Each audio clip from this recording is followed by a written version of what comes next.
Aloha Aina, Ano Ai, Velina Kako.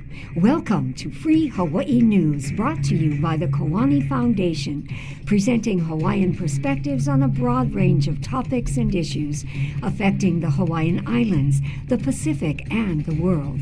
Your hosts for Free Hawaii News are Leon Kaulahau Siu, musician, composer, diplomat, and political analyst, and Hina Le Moana Wong, Kumuhula filmmaker, cultural and Hawaiian language preservationist, and community leader. And now, Free Hawaii News. Ano ai ke aloha ia kākoa pauloa e ko Hawaii nei pai aina. Mai Hawaii a hiki loi ni ihau. Aloha ahia hia kākou. O wau no o Hina Le Moana Wong Kalu. And my name is Leon Siu, Leon Kaulahau Siu, and we welcome you to Free Hawaii News. This is the first edition of the Free Hawaii News, and we're going to be discussing, as our lead-in said, we're going to be discussing Hawaiian perspectives on issues that are important to us here in Hawaii and around the world. So some of the issues we're going to be talking about today are going to be about Red Hill. For instance, what's happening with that. There's been a lot of exciting news about that. We're going to have some people join us in just a minute to talk about more about that. We're also going to be talking a bit about the legislature and their plan to put $600 million into the Department of Hawaiian Homelands to try to stimulate their kuleana to provide homes to Hawaiians. And then we're also going to be talking about what's going on with Russia and the Ukraine and the similarities or contrasts between Hawaii and that situation. And also we're going to be talking about the McKinley name change, which there's some interesting developments with that too. So we have quite a bit in store for you, so please stay with us. We welcome in our very first show of First Hawaii broadcast for Free Hawaii News, we welcome Nani Peterson and Makaio Villanueva. These two Aloha Aina patriots have been quite present at many of the demonstrations, many of the rallies, the protests, and other opportunities for the Hawaiian community to come down and show presence for the issues that matter the most to us. Nani, Makaio, aloha maya kākou. Aloha no, mahalo for having us today. Aloha mai kako. You're here to talk about Red Hill and to bring us up to date about what's going on with that. So legislation has been passed to defuel and permanently shut down Red Hill. There's been a lot of protests from 2014 and even before that, but most recently, in November, there was a spill of some like 27,000 gallons of fuel that got into the drinking water system on the Navy's supply. And so Hawaii rose up, the community rose up, and the state legislature and Congressman Kaikahele got involved and on a lot of different levels protested it and got this legislation passed. And so just recently, the Pentagon released a press conference statement saying that they were going to shut down Red Hill permanently. So, hulo. Maikai. Ai, Maika Iloa. And so our community here on the island of Oahu has been faced for quite some time now with this issue that everyone knows as Red Hill. And perhaps others in our Hawaiian community might be wondering, Red Hill. The proper name for Red Hill, there are maybe two variations of the pronunciation. Kapukaki and Kapukaki are the two pronunciations that I know. But that is the proper spelling of the name of what we call Red Hill now. And of course, we see this phenomena occurring all over the place in Hawaii, where our Kanaka names are substituted or replaced by introduced foreign names Aye. and nicknames, and that in and of itself devalues really our place. Right. So when it comes to the issue of Red Hill, Leon, what are your thoughts on hearing from Nani and Makayo about Well, this? of course, this huge storage facility has always been a threat to our people as well as to our environment and our aquifers. But for after years and years of complaining about it or calling attention to it, the Navy actually really dismissed any responsibility or even response to it. But when it actually leaked and it got into the Navy's part of the aquifer where they were drawing their water from, and it affected their own people, their own personnel, but not only the active personnel, but also the dependents that live on military bases and the schools that are there, and they had to be closed. Suddenly, the Navy responded. And so this is unfortunate because it tells us that they weren't really concerned about it until it affected themselves.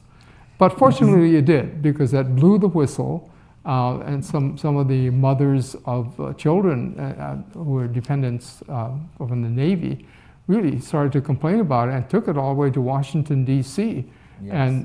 And so meanwhile, we had, as you folks, tell us a little bit about the mobilization of the protests, the AHU that was built at the Command Center, Pacific Command Center. I want to say, firstly, there were multiple groups that were mobilizing for this. Yes. Right? Oahu Water Protectors, the Sierra Club, We have Kalahui, Kalahui Hawaii, and many others. and many others. The brother from Oha as well, and they started. What was it? The die-in, right? They called everybody together to bring awareness and to ku'e, to oppose what was happening there. And shortly after that, we got a call, and it was kind of this black ops kind of thing. And the strategy was to gather pohaku from all around the island, and in the middle of the night, go and build a ko'a, which is an altar usually associated with fishing, right? Someplace near the ocean, right? And in the middle of the night, maybe about 5:30 a.m., about 50 to 60 of us showed up at the Pacific Fleet Command headquarters and built this ahu, this structure, the ko'a, and placed there a guardian ki'i of Kane, because we know that this situation affects Kane, right, which is our fresh water source. So this ko'a was built to evoke Kane, and to call upon Kane, one of our major akuas, to guide us, to help us to return our waters to us, to stop this this devastation that was going on. And our prayers were answered. Our prayers were definitely answered. He heard us. Right. And that's not just from us, the people of Hawaii. It was a kako thing. It was not just us. It was all that was affected, because water affects all of us. Yeah. But it happened. The site is permanently shut down. Although it's not, I consider that a victory in itself. But there's more to that victory that's needed. That the We fuel. believe it when we see it. Yeah. You know what I mean? We The just fight need to isn't keep over. a Keep them watchful accountable. eye Yeah. on Hi, it. Yeah. mahalo. On them. In fact, Leon, we wait to hear what are the military's mitigation plans for the cleanup of the fuel that is still contaminating Right. the well, and for them to reconcile not only the contaminated water, but also the families still impacted by their inability Right. to be completely back in their homes. And so we must be ever vigilant, Hawaii, because the issue of Kapukaki is not done yet. While it is a positive gain in favor of Kanaka, it is also imperative for us to be maka'ala Aye. and to heed the call when we are called again to come together and assemble as a people, because if we are not vigilant for our lands and our natural resources, then who will be? And that's right. That's true. We need to be vigilant, and the cleanup part of it is the one that we really have to watch out for, because the U.S. Navy and U.S. Army have been pretty deficient in how what they call cleanup. Right? Yes. Look at Kaho'olawe. Yes. So we need to be very adamant about that the cleaning or the decontamination is done not to our approval, not to their Absolutely. approval. Some of the glaring Yes. examples are Kaho'olawe, Makua Valley, Uh-huh. of which we also heard that there has been a recent announcement that in Yes. other areas of the news, big things coming up as Congressman to the United States, Kai Kahele, has put forward legislation. So we have more on that in another broadcast.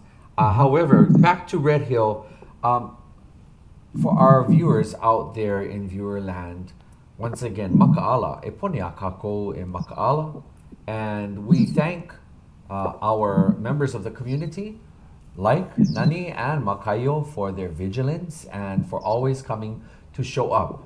They show up at the AHA, they show up at protests and demonstrations, and we encourage our Kanaka to remain abreast and stay aware Right. of the issues. And even if they can't come, please, all of these issues concern us, Yes. especially when it comes to water. And in fact, we heard Nani mention earlier about Kane, the ko'a that was erected for the gathering to offer prayers and offer all of the positive intent of the Lahui.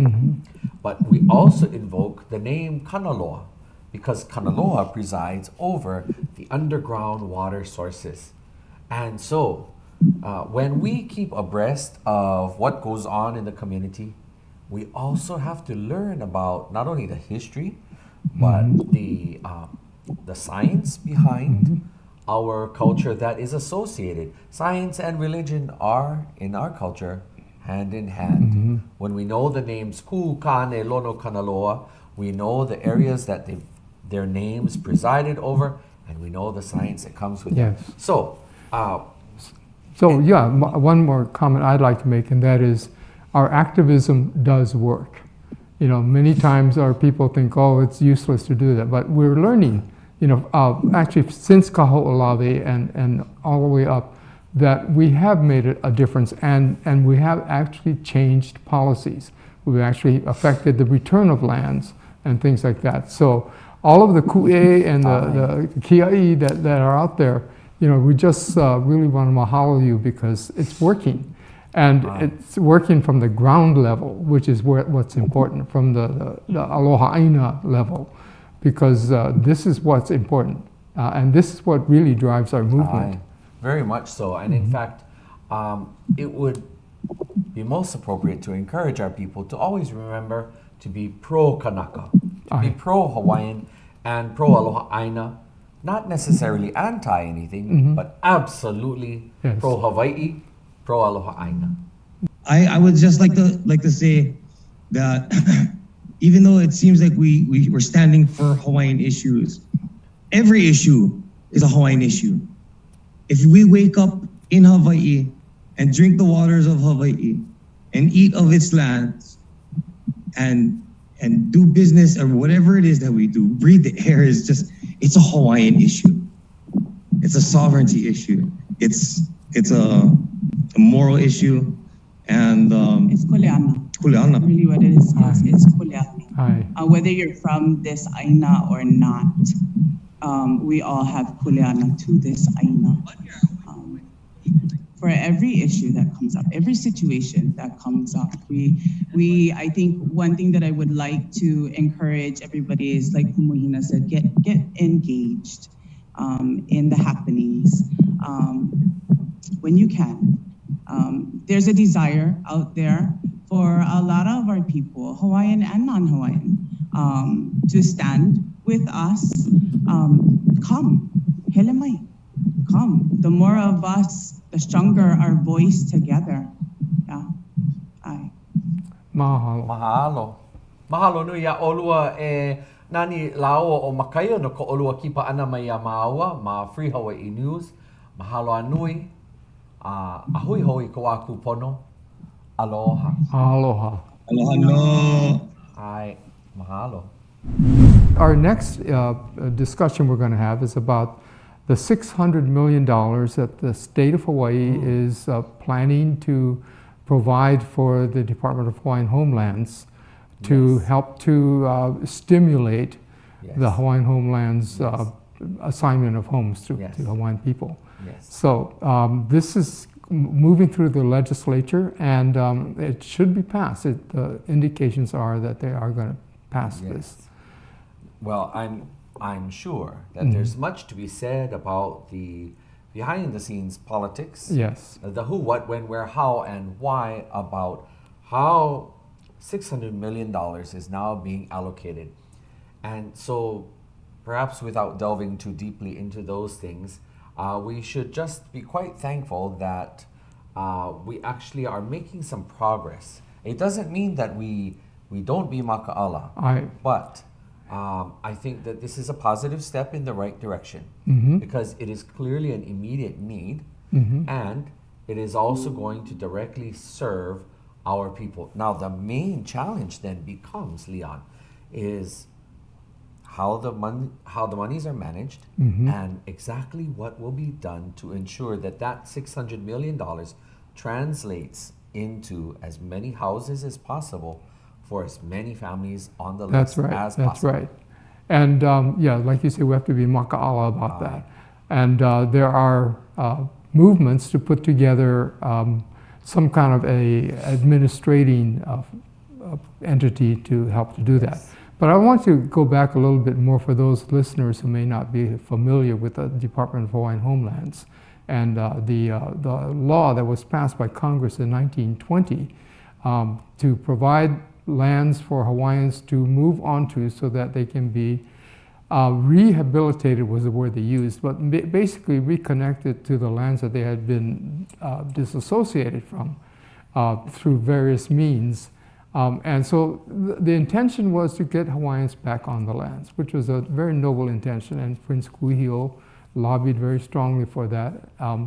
But when the bill came out, when it was finally passed, it did provide almost 250,000 acres for Hawaiians to do that. But unfortunately, the administration of that plan of the Hawaiian Homes to provide homes for Hawaiians or to provide lands so Hawaiians can survive once more, that has been really egregiously administered. In other words, out of the only about 10,000 lots have been actually allotted since 1920. Yes. So 100 years and only about 10,000 people. And there are 28,000 on the waiting list, not to mention tens of thousands who died on the waiting list. So this is what the $600 million is, a turn in the right direction, but it's really a drop in the bucket to what's really been needed over these years. Yes. So we're grateful for the legislature to acknowledge that they have been remiss in administering this wonderful program that should have benefited Hawaiians. And there are many political reasons for why it didn't happen, but they're at least come to the point where they feel like they need to play some kind of catch up. But really, this is a huge mountain for them to catch up on. $600 million is a drop in the bucket. Well, and we must also consider that there is another big component that goes into Hawaiians getting onto a parcel of land and into a house that they can call home. And that is our people's ability to not only qualify but to maintain their, their payments on a mortgage. Now that is going to be quite an interesting element that we need to pay close attention to, and I'm sure that we will be focusing on this in future Free Hawaii News editions and reports. Probably about 27 or 28 years ago, I taught Hawaiian language in the community, and one of the places that I taught at was in the offices of the Department of Hawaiian Homelands. And I asked them at the time, I said, what's one of the reasons why our people aren't able to get onto the land? And the answer to me was that, well, when the homes do become available or when the parcel of land is assigned, they call you. But if you're not prepared to take on the responsibility of paying for a mortgage or some other loan to establish your home there, then they have to move on to the next potential recipient. And so many of our people are in this situation. And so we look to the leadership of those who are in places to be able to help our people to not only ensure that this $600 million goes to build homes, but that it's managed and disseminated also in a way to help people really get on to the land. That's and right. into a home. That's right. And so the qualifying for a loan has been the major roadblock to our people, because like you say, they get the call, they get the land, but they don't qualify for the loan. Right. Because they have to, there are all kinds of catches in this. Yes. One is that you can't actually apply for a loan on leasehold land. And this is leasehold land. So all of a sudden you can't apply for the loan. So unless you're independently wealthy or have some other kind of collateral or resource to put up, you can't get a loan just on the land itself. So this needs to be changed. The Hawaiians need to be able to get their mortgages based on that land that they're on. And so that's one thing. There's lots of things that can happen that should have happened years ago, but has not. So hopefully with this new interest that's being shown to make amends or make things right again and make things pono, maybe we can also change those restrictions that have kept our people off the lands. I also hope that they will change the blood quantum requirement, because, in our families, our grandparents and great-grandparents never looked at those of our family who were both Hawaiian and other ethnicities, because we have many inter-ethnic marriages, and their children and grandchildren, now great-grandchildren, and slowly but surely our people, the pure-blooded Hawaiians, are slowly Or even the done. 50%ers. And even the 50%ers are slowly going, and there's going to be a whole lot of us. I am one of them. And so I'm not sure if I would ever see a Hawaiian home, that would be allocated to me. So that's But- another thing. They need to relax those rules or change those rules. Well, and they need to make some accommodations for them. Right. Otherwise, Right. this is a sure way for the powers that are in place now to ensure that after those who get their homes get them, none of us will be able Right. to get them. Yes. Okay, so I mean, there is some movement in that area, I'd like to say, because this has been brought up by some of those people who are truly seeking to reform the system. That yes, the blood quantum needs to be changed or needs to be lowered or expanded, and a different way of operating needs to happen, other than the one that Yes, was very much designated so. in 1920. Very much so. And with that, I'd like to advocate that our people out there in the viewership on a program this evening, that we consider how we process the issues that matter the most. When we speak about them and talk about them, and then when we take them in and we simmer them and soak them up, we need to do our best to synthesize these issues through a Hawaiian lens Yes. and to also advocate from the lens of being Kanaka. You know, that's part of the reason how we've got into this place that the things that have been implemented by and for Hawaiians haven't always been really filtered through the lens of our culture and the way of our people. And so all too often we find that something is counterproductive to our people getting ahead. We would like to also recognize that Mililani Trask, our good friend Mililani, has recently been appointed to the office of as a trustee to the Office of Hawaiian Affairs. She was appointed to fill in a vacancy, so there's 9 months left on this this vacancy. So she's been appointed, Yes. and we're really glad for that.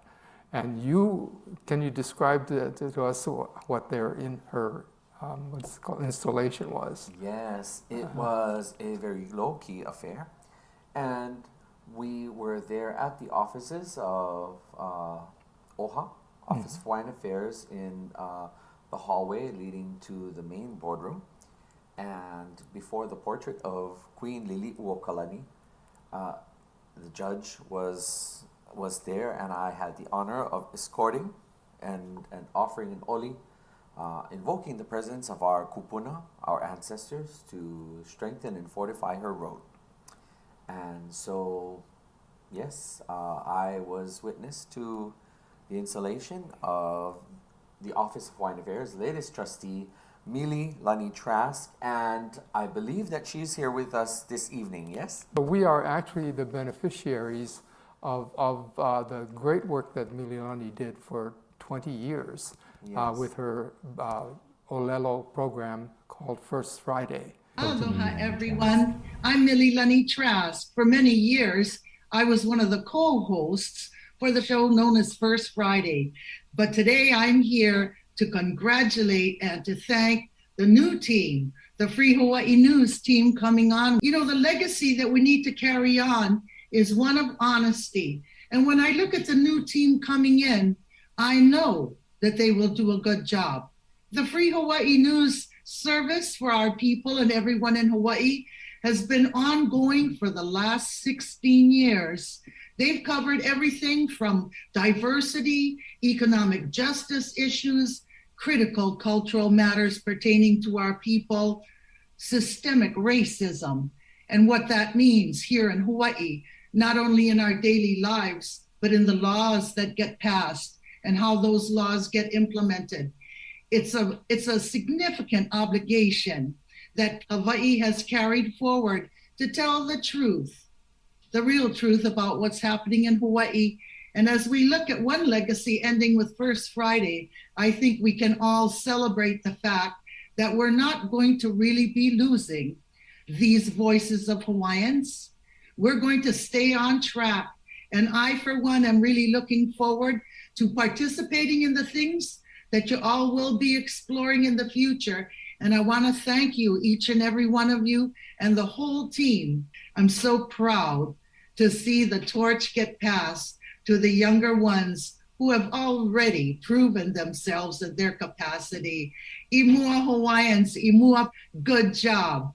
Everyone is looking forward to it and excited about it. Pray the Creator bless you and show you a good way. Aloha. No leila mahalo anu ia oi e Mililani no kela mau mana o aloha. Ho'omai ka ino ia oi I ko holomua ana, no ko lilo ana I leo, no keke'ena malama kuleana o na Hawaii. All the best to you in your advocacy for our people at the Office of Hawaiian Affairs. Mahalo. What's going on actually in Russia and one in Ukraine and the attack on Ukraine. And of course we are all very saddened and concerned by this, what's going on there.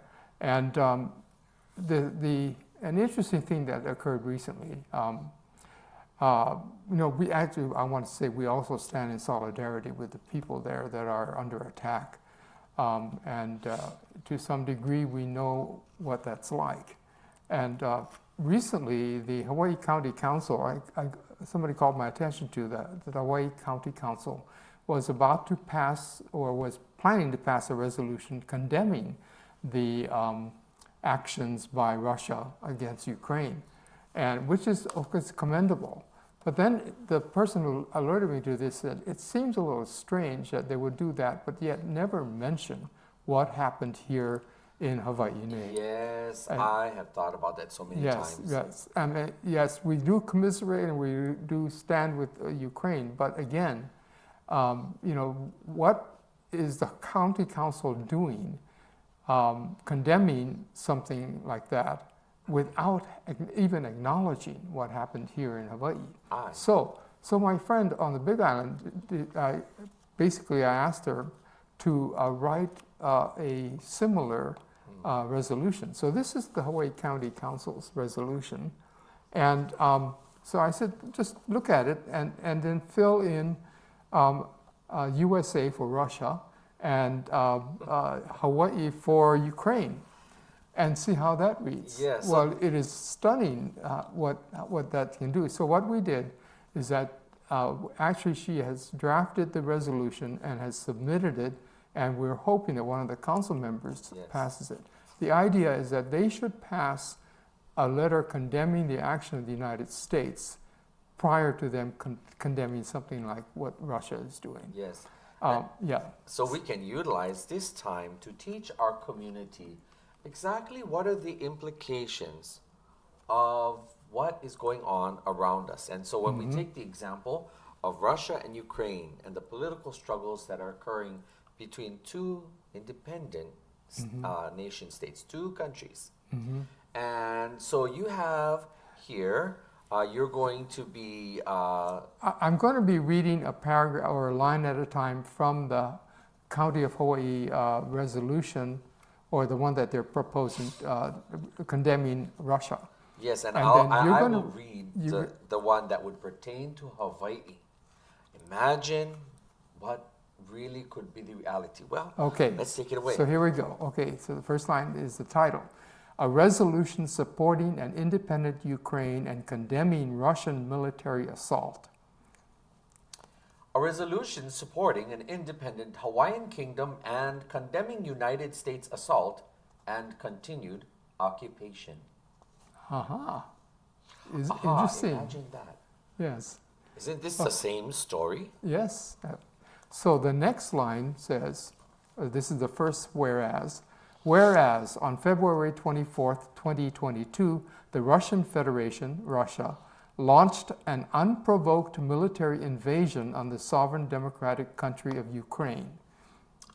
And whereas on January 16th, 1893, the United States of America, the U.S., launched an unprovoked military invasion on the sovereign Hawaiian kingdom. And Okay, here is the one pertaining to Ukraine and Russia. Whereas Ukraine is a large European country rich in unique history, vibrant culture, and natural resources, and is seen as a key stronghold in preventing further Russian aggression across Europe. And what does ours say? whereas the Hawaiian kingdom is a country rich in unique history, vibrant culture, and natural resources, and is seen as a key stronghold in preventing further U.S. aggression across Oceania and Asia. And Okay, and then one more. Whereas there is a long history of Russian aggression and genocide in Ukraine, including Russia's illegal annexation of Crimea and invasion of Donbass in recent years. And whereas there is a long history of U.S. aggression and genocide against the Hawaiian Kingdom, including the U.S. continued illegal occupation of the Hawaiian Kingdom. And okay, here again is the Russia-Ukrainian version. Whereas Ukrainians who emigrated at the fall of the Soviet Union are returning back to their home country to join military members and civilians in defending their country with extraordinary resolve against their Goliath-like neighbor. Whereas the Kanaka Maoli have continued to defend their home country and precious ecosystems with extraordinary resolve against their Goliath-like occupier Okay. through non-violent, peaceful actions. Right, and so there's another couple of whereases, but then it comes to be it resolved. So this is the resolution pertaining to Russia and Ukraine. Be it resolved by the Council of the County Council of Hawaii that it proclaims its support for Ukraine and its citizens and denounces Russia's military invasion and genocide against the Ukrainian people. And be it resolved by the Council of the County of Hawaii, proclaims its support for Hawaii's people and denounces U.S. invasion, occupation, and genocide against the Hawaiian people. Okay, and the Russia-Ukrainian version. Be it further resolved that the Hawaii County Council supports Ukraine's right to be free, independent, and to defend its territorial integrity. And be it further resolved that the Hawaii County Council supports the Hawaiian Kingdom's right to be free, independent, and to defend its territorial integrity. So, as you can see, the similarities are striking. All you need to do is substitute one country for another, Yes. and you have this similar situation.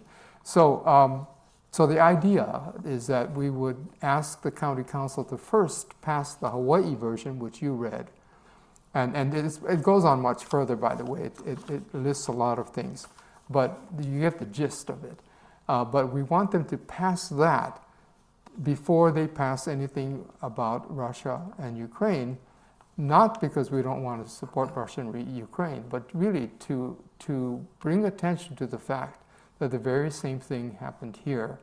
And we have, and it would be hypocritical of them Yes. to be condemning Russia without condemning the Yes. United States. Yes.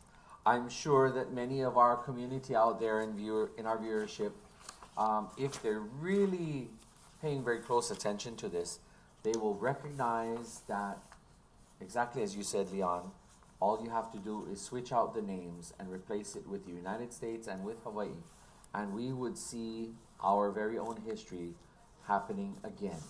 Really be maka'ala to what you're hearing in the news. I mean, yes, these things are happening, but the way that, of course, the U.S. news paints things happens, it's self-serving, of course. And we've been the victims of that since the very beginning. The U.S. news portrays who we are and diminishes who we are and diminishes our concerns, like aloha aina, things like that. But like one of the things that struck me is that when the United States attacked Iraq, Afghanistan, and places like that, they called it shock and awe. It was an amazing military operation. When Russia, attacks Ukraine, and which is terrible, just as terrible as the other, it's somehow a dastardly thing that they would do, Yes. and so there's this different way of how it's being portrayed in the Western media. Well, as we hear, this comes from our friends out there in amongst the foreigners, and they have a saying where you're speaking to an elephant in the room, and one of the most interesting elephant in the rooms that I've thought about is that the reason why people are up in arms about this to the extent that we are seeing, especially in American news, is because it concerns people that look like the ones in power in the United States. Mm-hmm. And an elephant in the room in Ukraine is that there are reports coming out of Ukraine that the people of color that reside there, the Africans, the Indians, and other people of color, that they are not being treated with the same kind of respect and dignity and given the same opportunity to flee for their lives because the preference is being given to all quote unquote Ukraine first, but it's primarily, as one news reporter stated on their report, and you can check that out there in the media, that they're blonde hair and blue eyed, and that they're Christian, and that they can't believe it. And the association was actually made that said, this is Ukraine, this is not some third world country. Yes, right. This is This is not not- Afghanistan. right. This is not any one of those places. Right. And I'm sorry, How- that is how offensive is how that? Offensive, Yes, offensive. because Iranians in Afghanistan died. Yes. Innocent people were Yes. slaughtered and killed by People's drones. lives. Yes. People's lives. This show serves to help bring a greater sense of our culture. And so I invoke the word aloha. True aloha means that when you're fleeing for your lives and you're running away from the bombs and the destruction and you're trying to save your family, skin color, hair color, eye color, religion, it doesn't matter. You're trying to get to safety. Now, when we flip that script and look at Hawaii, we were not treated the same because as our queen, our beloved Liliuokalani, was portrayed in characterizations of the time, she was treated with the same disdain, same prejudice and discrimination as Africans were and other people of color. And perhaps were these islands filled with blonde-haired, blue-eyed folks at the time, it could be surmised that maybe we might have fared better, and maybe Right, the world might be looking differently upon Hawaii. So, once again, our people must be absolutely makala. Right. Ukraine, Russia and Ukraine, and the United States and Hawaii are parallel Right. examples of the kind of ills that occur. And people only speak up because, well, the Right. elephant in the room. And what's at stake here, or what's driving this, is really greed and militarization. Militarization. Yeah. And so one of the things I'm going to kind of segue into my next part about what's going on at the UN. And as of course the UN has been responding to this. But the idea of this escalation between countries of military power is so dangerous, as we know, and we've been very aware of it, that this Ukrainian-Russian conflict can turn into World War III, a nuclear war, actually. Yes. It could turn into that. So Yes. we're really sitting on a powder keg here, actually a nuclear powder keg, not a powder keg, a nuclear warhead. Yes. Because Hawaii is particularly vulnerable. The very presence of the United States here, and by the way, the reason I'm mentioning this because we just finished a parallel event for the Human Rights Council in Geneva, and several of us were on it, a person from Okinawa and from Guam and from Hawaii. And we were talking about the need to demilitarize the Pacific because we are innocent people in all of this, and yet we are targets. Yes. You know, we've been made targets because we have the U.S. has parked its military resources here, Yes. and it's threatening the rest of the world Yes. with retaliation or Yes. even attacks. Yes. And yet we are the ones that are most vulnerable Yes. and defenseless. And as they showed at Red Hill, they really hadn't made any contingency plans on how to protect the people. You know, all of a sudden Red Hill becomes, okay, we're worried about it because it affects our own personnel, military personnel.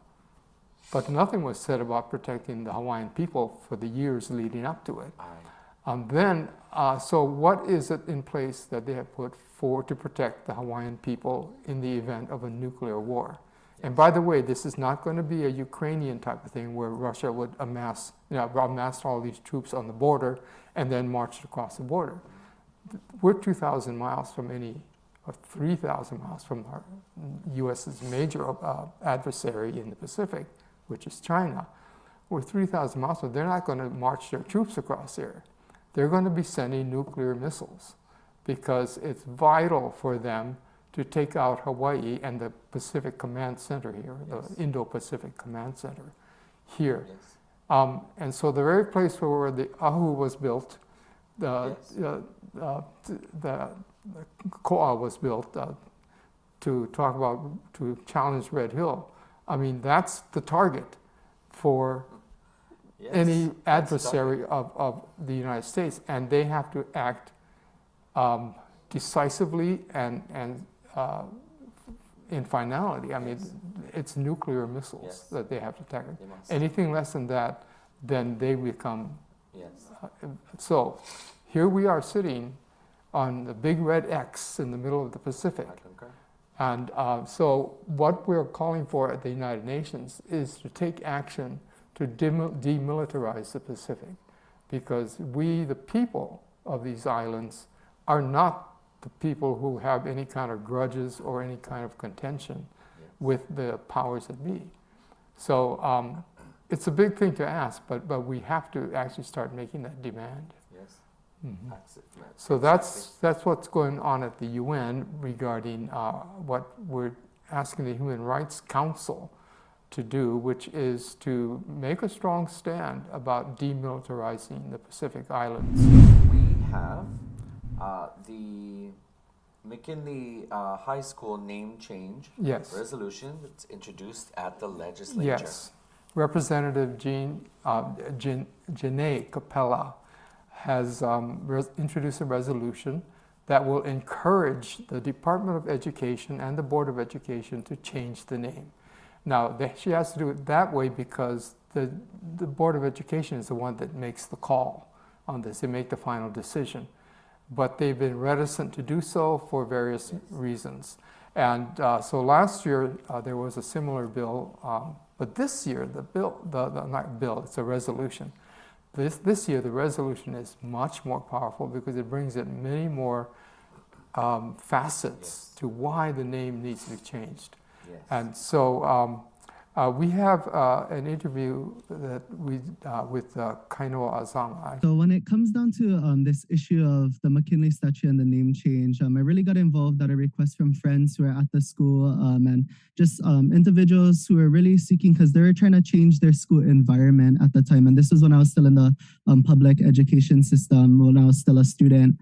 So I really got involved just to help them change that environment, because our people deserve spaces and places, well, our people just in general, we deserve healing in the broader community, and our students deserve this opportunity to grow in an environment, in a school environment that helps really cultivate them to be the best that they can be.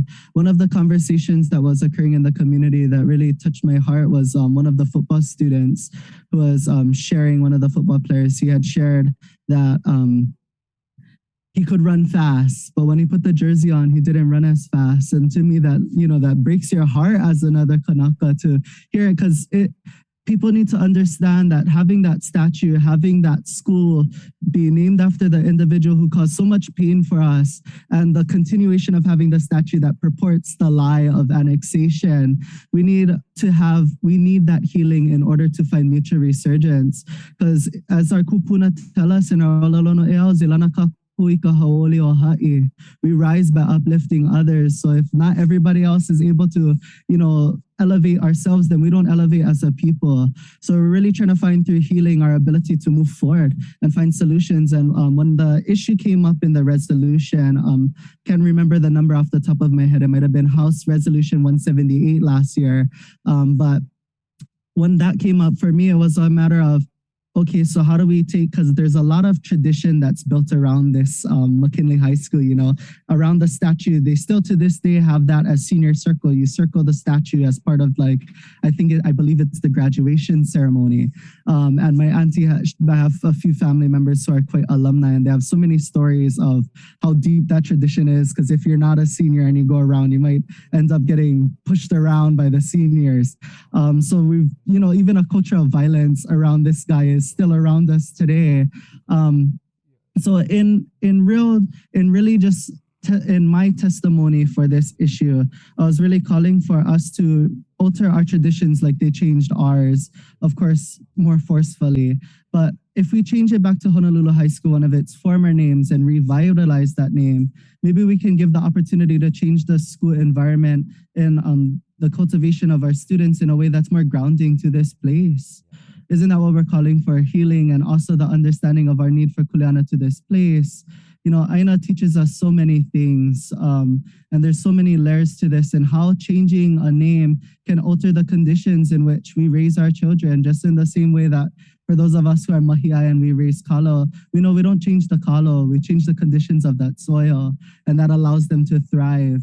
And if we're hearing stories of students who are feeling certain types of ways, not feeling they can be the best that they can be because of a lot of intergenerational trauma that has resulted in the continuation of the standing of this statue, as well as the name of the school, honoring some individual who has, as Leon had mentioned earlier, who just has done so much wrong, not against the people of Hawaii and not for the benefit of the people of Hawaii, like that story says when we rename it as if we honor him. They never annexed us for the benefit of the people of Hawaii. They illegally stole us so that they could perpetuate the expansion of United States imperialism across the Pacific, and even now, as you're saying earlier, setting precedent for their expansion across the world. So we're really healing not only for Hawaii, but for so many individuals that the time is now for certain changes to be made. They're long overdue. And if we're going to move forward as a people, then we need to come together and we need to allow everybody to be the best that they can be. And if changing a name and removing a statue does so, then so be it. And I think that statue can be in a far better place than all other people. They're saying, oh, well, how are we going to talk about it as history? We'll go put it in a museum. It doesn't belong in a school. I think they should have left it how it was a few years ago when they took off the hand of that said treaty of annexation, because we know it doesn't exist. And there's even been some communication that's happening from the school about it. Well, we're keeping it now as like this point in which we can begin this dialogue of education for our students where they can see both sides of history. But we can have that dialogue even with its removal. We can inform them that it's never too late. Over 100 years of injustice can still be made right. All just so we can come together and again research. There's so many things to look forward to. I believe in the House, there's going to be a resolution coming forth. Not too sure how it's going to be worded, if it's going to be like last year, calling specifically for McKinley as well as the statue to be removed. Or it'll be more so looking, I know the HSTA is really starting a movement to evaluate the names of all schools that represent the traumas in which we live. So continue to be maka'ala kako on this issue, and let's get more involved as well as spread education, because we know we can't be preaching to the choir. Let's start having those conversations at home with other individuals, as well as our friends, for those OPL friends that you have in McKinley High School, as well as all the other schools, so we can evaluate what changes need to be made so we can really alter the conditions of our learning environment here in Hawaii, so that way we can cultivate amazing future leaders that are grounded in this place. So mahalo, that's all I'd like to share. Mahalo nui. No leila, mahalo anui a oko, e kanui anaina oko e kipa mai nei. Thank you for joining Leon and myself here on this first edition of Free Hawaii News. Leon, do you have any words? Well, actually, just to say, that's it for this week, and it was a pleasure working with you, and we want to mahalo everybody who's watching, and we will see you next time. Aye. So mahalo for watching. Aye. Mahalo anui a oko. Ai ho'omena o e kipa ho mai a mako I ke ia mahina ae. No ka mako ho'o lele a ho I ke ho ana. Yeah, Free Hawaii News. We hope to see you next time. Ahui ho kako. Aloha.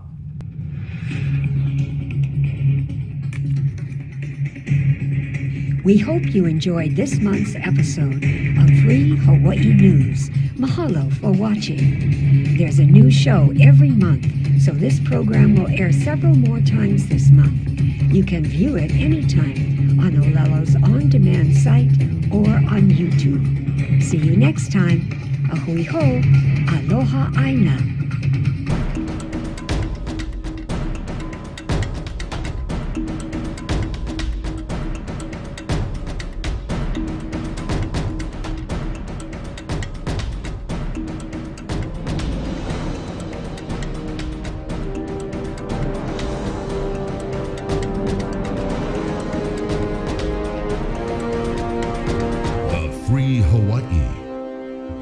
Broadcasting Network.